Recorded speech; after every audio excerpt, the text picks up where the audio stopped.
Hello there, it's I, Ginger of the Universal Dance and Music Arts Abu Dhabi, here once more with a quick off-the-cuff review about hips. How can we get looser hips?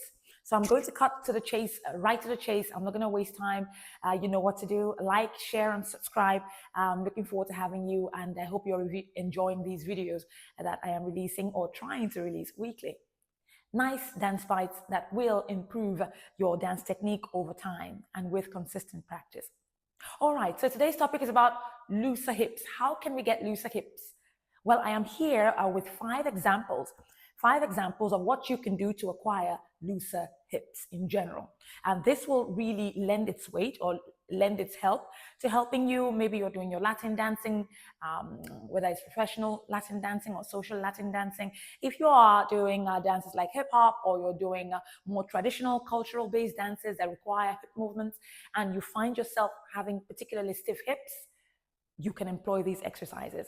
It's not just for dancers, by the way. If generally you want exercises that can help or aid you in loosening up your hips, man, woman, no issues, please try these exercises out. You will find out that they are useful. And make sure you're consistent and keep practicing these 5 exercises. In the future, I shall come back with more exercises on loosening up the hips. This is a big topic, especially for women. Here we go. The first way we can loosen up the hip is something we call, what Russians will say, vasmyorka, figure 8. We can call it the infinity sign. So here I am with my feet astride. Note something, that these exercises I'm going to give you today can be done either with your feet together or with your feet astride. So here we're going to make sure that our feet are astride and that they're kind of like shoulder width, you can say. This is comfortable. Anything wider is going to make you uncomfortable, and you will lose what we call the ability for your hips to really shift and having your feet under your hips. Let me explain. So in general, when you're working your hips, what is important is that you're able to carry or transfer the weight and have an alignment, the hip over the foot. So when I move to the side, I have the hip over the foot. It's better. It'll give you more balance and more further stability. Now, when you're here, it's very possible you will not be able to manage this much of a distance because, number one, maybe you're not used to loosening your hips. Number two, you've lost your bearings. Yeah, you are not stable. You're off your rocker. You're off your feet. It's too wide, and therefore your hips cannot possibly reach or get over the foot itself. You lose stability. So my advice is that you keep your hips shoulder width apart. So the first exercise, number 1, is what we call the, as I said before, the vasmyorka, or we can call it the infinity sign. And what we're doing with our feet astride, notice the way my feet are placed as well. I'm not that way, I am that way. There's a reason for this. I will explain in a different video. Let's just go straight to the point today, looser hips. So first thing is the infinity sign. And what you're going to do is, first of all, practice by shifting the weight over the foot. When you are sure that your hip can go over your foot comfortably, then it is assured that your stance is probably okay. Now we go employing the move itself, okay? And that is shifting your weight and twisting backwards. This is what we call the figure 8 or the infinity sign. So what do I do? How do I achieve that? So we have here, the front of the stomach. If you put a pincer through the stomach or through the, let's say, belly button, it comes out in the center. So you have movements forward and backward like that. Let's call it the linear action in the hip. I'm going to turn to the side so you can see forward and back. Let's call this a straight line action. It goes through the midsection, comes out at the spine. Yes, so you have linear action. From my perspective this way, you have the linear action. Then you have the side to side action. Let's call this the horizontal format. Horizontal, okay? So you have linear and you have the horizontal, side to side. Then we have the diagonals, the X, and that is using the lateral part of the hips. Here, I'm going to demonstrate it using using this action, okay, on my trousers. So here, we can call this 2 points. Let's call them the lateral parts of the hip, okay? The lateral. Now, what we do is you have a pincer and you put it through there. It probably will come out from the back on the opposite side, right there. So here we have a diagonal action going from the lateral, coming out just at that side. So you have what we call the lateral. And so also you have it on the opposite side as well. Here, and the pincer would come out right there. An X format. So when you are doing your figure eight, you want to make sure that you're transferring energy and it's touching these aspects, okay? The vertical and horizontal, as well as the X.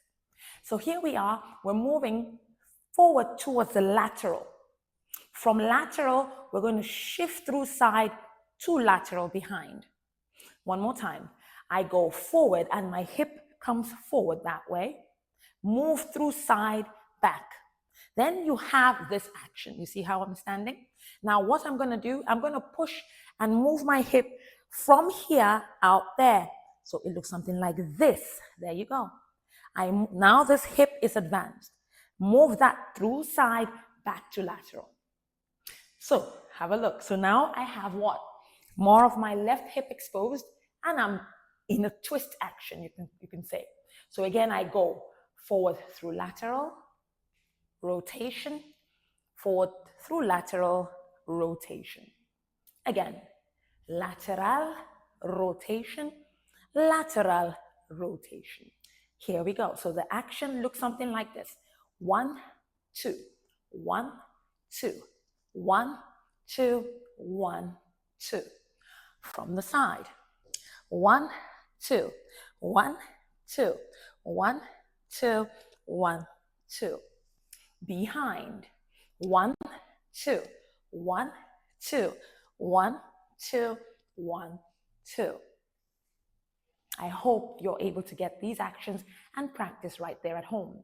So therefore, you have this nice fluid action whereby you're opening up the hip, the pelvic muscles, and you're enabling easier movement. You want to ensure that you're doing this as often as you can and will be a wonderful warm-up before actually getting into your dance routine itself. We move to the second one. In the second one, this is something we call the pendulum action, the pendulum. So again, I have my stance. This is very important. And I'm going to shift my weight to my left hip. From the left hip, I'm going to go down. Keeping my body in the center, I'm going to move. So look at my body once more. I shift my weight to my left and I go down. So I have more of my weight placed over my left. From my left, I move to center. This is center. I move to the side. You see that? Now I have effectively transferred the weight from my left side to my right side as is reflected. And notice that my knees are bent, not straight. The pendulum action. From my right, I move through center to side, center, side. So it looks like that. 1 and 2, 3 and 4, 5 and 6, 7 and 8. Sideways.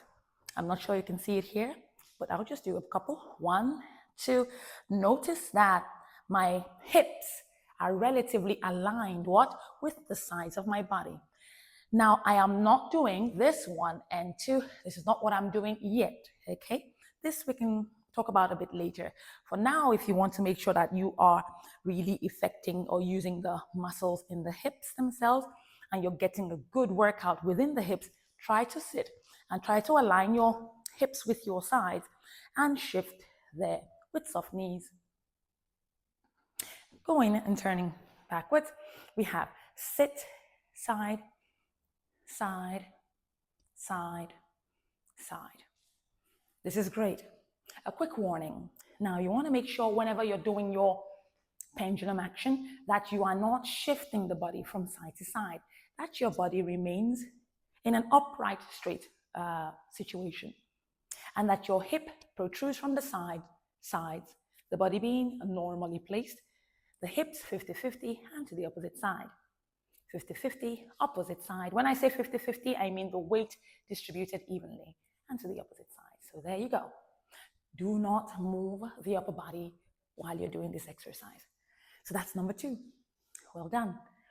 We move to number 3. So what can we do here?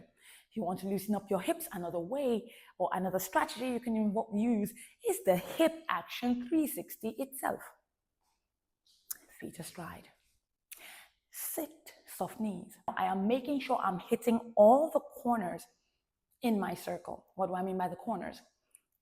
Side, through lateral to center, pelvis forward, through lateral to the side, back lateral, center, back lateral, side, and we're effecting a circle. Just have a look at that. I'm going to crisscross my arms so you can see. Notice again that I'm keeping my body square in the center and I'm not shifting that. A side view. Forward, back, forward, around. There you go. A back view. Seated. 1, 2, 1, 2, 1, 2. Again, make sure that when you are executing the 360 hip rotation, that you are not doing it in that situation. You don't have your pelvis outwards or your bottom outwards. Align your hips and then try to make sure you're using your stomach muscles, pulling those muscles upwards to the side and equally backwards to the side, and you go. The 360 turn. Excellent. We are going to number 4, and this is more of a, I call it a body roll, but half of it. Now, the body roll or body wave looks like this. Going forward, going back, inwards, and out. I want to repeat that. Starting with the head, going back, hip goes up, out. We will explore more of this action in a different video. But what we're going to be doing is just half of that, because today it's about hips. We're going to focus on taking the hip in, releasing on the other side, taking the hip in, releasing on the other side.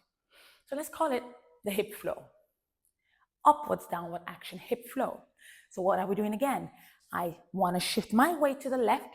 As I shift my weight, I make sure the weight is on the left, but I am pushing upwards, pushing my hip upwards from the side, from the opposite side, the right side. So I'm going up, I gather the energy into my pelvis, release it as shown in my bum on the left side, twist towards the left, and repeat the same on the opposite side. Weight on the right, hip comes up, seated, release the energy. So it looks like this. 1, 2, 3, 4, 5, 6, 7, 8. Sideways. 1, 2, 3, 4, 5, 6, 7, 8. Backwards. 1, 2, 3, 4, 5, 6, 7, 8. There you go. So we can call it the hip flow coming from the body flow, body roll, or body wave. So hip wave, let's call it the hip wave. Hip flow, hip wave, there you go. So it's a rise and a fall, and that fall goes to a rise and a fall on the opposite area. Try it out. It is not easy, but it is possible. These are exercises that will help you increase mobility and flexibility in your hips. Now, the last one we'll do today, the hip drops. Hip drops, okay? And when I talk about the hip drop, I'm going to do this, show you open, but note that you can also do it closed. But as we started today talking about feet astride, let's keep those feet astride again. And from there, keeping the body in the center, you're going to lean.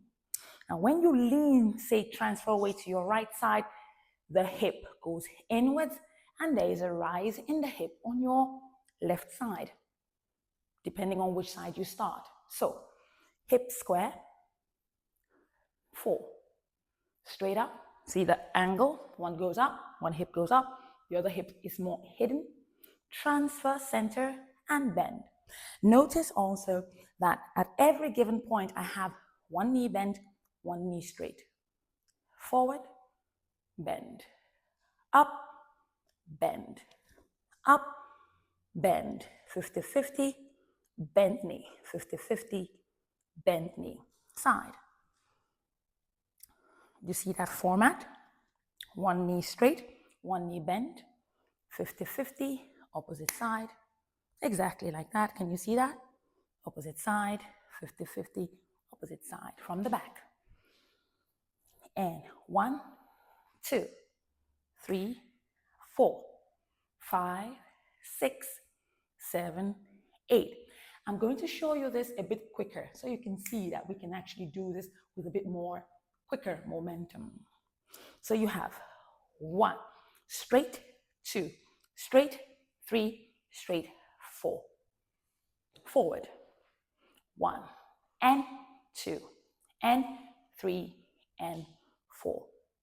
Now, because this is an action that is usually done in many, like say, dance classes, when it comes to the hip, I'm going to show you that those actions that we did open-legged can also be done closed-legged.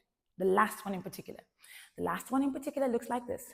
1, and 2, and 3, and 4. So let's call this hip drop B, or hip drop 2, another way of dropping the hips. 1, and 2, and 3, and 4. Sideways. 1, and 2, and 3, and 4. Backwards. 1, and 2, and 3, and 4. That is the same thing as 1, and 2, and 3, and 4. Notice while I'm doing all these exercises, I am isolating. I am not moving the upper body too much. I am trying to keep my upper body centered, and I'm trying to isolate and move my hips regardless of my upper body. Thank you so much for viewing these exercises today. Try them out at home, be consistent, and I assure you, you will have steady results for sure. Thank you so much for today. I'm looking forward to having you on the next video. I hope you are enjoying these bits. Feel free to leave your comments below on what you think I should speak on the next time around, and I will definitely address those topics based on your preferences.